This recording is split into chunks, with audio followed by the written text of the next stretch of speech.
ఇంటి దెయ్యాలు గోల పెడుతున్నాయిరా. నా వాళ్ళ మనసుకు కుదుట పడ్డాయి.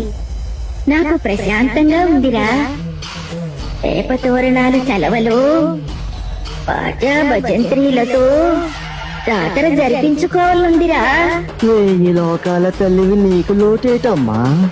నువ్వు తలుచుకుంటే ఆ దేవతలే దిగి వచ్చి నీ జాతర జరిపిస్తారమ్మా.